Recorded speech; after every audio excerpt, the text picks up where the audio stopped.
You might be wondering how this happened. You know, Fallout had a really great reception this year. People fell in love with the ghoul guy. Remember, that was really kind of weird. But then here comes Borderlands with a big old whopping zero here. And you think to yourself, well, wait a minute. Borderlands is just Fallout with ADHD. So what's the problem here? You'd expect something that was a DEI wonderland for AARP candidates, right? These folks that are... I really think that this movie probably had the most people over 50 in it doing action stunts since Red. Right? You remember that one with Bruce Willis and all the other old people that are on the screen here? Yeah. Isn't it weird how you have a franchise that's like Borderlands and it's really aimed toward the youth and you just stick a bunch of geriatric weirdos into the middle of it? Now, don't get me wrong. I'm one of those guys that came out and said that, you know, if you're going to do a female doctor in Doctor Who, Cate Blanchett is probably the best choice. And it's simply because the lady can play a very serious character. Her facial structure leans more toward Galadriel. I mean, granted, that was the first time I'd seen her perform as I was a young fellow when that movie series came out. But there again, she plays a much more serious character better than a comedic style character as you see here in Borderlands. Now, again, the movie is mostly, as we understand it, it's not out yet, as we understand it, is mostly divorced from the game series itself, featuring only sort of the aesthetic of it and trying to tell its own story for modern audiences.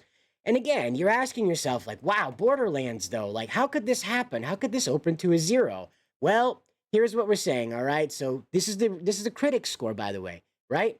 This is a critic score. Now, it's come up to 3% since 10 a.m. when they first started uploading their critique. So it could rise still. But this is 30 reviews deep, okay? And they're giving it a 3%. Now, I didn't think I'd ever see this in my lifetime, right? I didn't think I'd ever see a modern movie put out by a multi-million-dollar, billion-dollar studio that got under 10%, right? Because I want to remind you guys, thanks to Twitter users out there bringing it up, even Morbius didn't fall below 10%, okay? This is what you're looking at here, okay? Borderlands, all right? Borderlands. I want to bring your attention back to just what the heck this is. This is a movie about a game franchise that, get a load of this. Like, I didn't even know there were this many Borderlands things out there, you know, these games, I guess. So here we go. There's main games in the franchise, right? You got Borderlands 1, Borderlands 2, Borderlands the pre-sequel, because they're cheeky like that. Then you've got the Borderlands 3 that came out in 2019. A lot of people were kind of, you know, iffy back and forth on. Bit of a stumbling point for the franchise, a lot of people thought. I didn't make it that far. I only played Borderlands 1. And like I said, it was really more Fallout with ADHD, you know? And so the spin-offs even, they get spin-offs here. And they've got Tales from the Borderlands, Borderlands the Handsome Collection, Borderlands Legendary Collection, Borderlands 3, the Director's Cut, because we just needed more of that.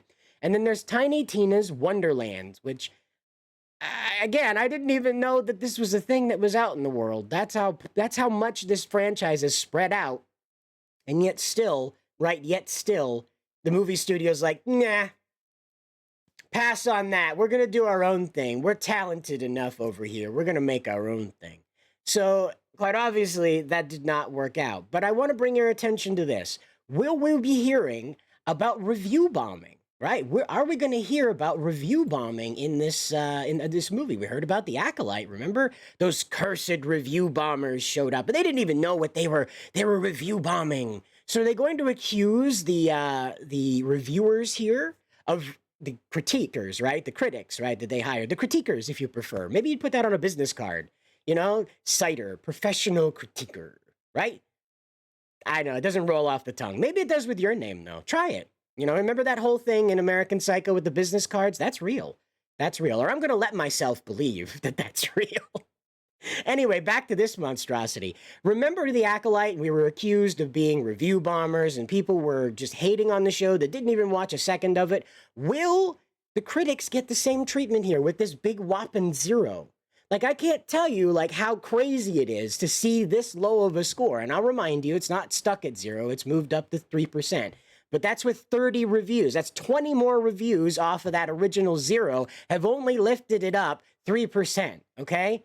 And it still may yet dive back down as more reviews come in. This is stunning. Like, I don't know how to stress this enough to you guys out there. I know you're probably feeling it too. Like, How is this possible? I get it for some weird indie thing like Urban Sasquatch, where the suit had weird, really pepperoni nipple things going on there and was really an oddly sexual situation in the story. And it was shot with one of those arm mounted camera units back from the 90s camcorders that had the built in tapey doodads. And I'd presume it was recorded on one of those old Logitech microphones that just shattered as soon as you touched it. You remember those back in the early 2000s?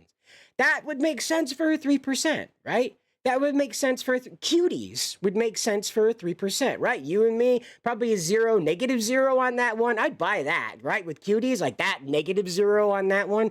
But it's Borderlands. It's literally Fallout with ADHD. How do you screw that up? It's a post-apocalyptic acid trip. Like, if you could take the insanity of Saints Row and then marry it with Fallout, you've got Borderlands. It's just Handsome Jack alone as a character that just basically built his own fan following. There are people out there that, like, I don't know, probably sexually identify as a Handsome Jack. They identify as helicopters now, so why not? And again, like, that character is like one of those early Thanos prototypes where, like, it was a villain that was so way crazy and out of his mind that he was so charming with his mission. Like, yeah, okay, man, like, you know, do what you want to do, dude. You're cool about it. You got all these neat monologues and you're very spirited about it. You're very, very excited about your little take over the world plan, or what's left of it, or blow it up. You know, there was that one time you wanted to blow it up. But anyway, the whole thing, right, with Borderlands rendered this a 3% so far. That's astonishing. I'm beside myself because, again, like I brought it up earlier, Morbius. It's Morbin time. Morbius with Matt Smith's weird striptease dance when he's like uncrippled, you know, by the magic vampire blood that ruined Morbius's life, but somehow turned Matt Smith's character Milo, right?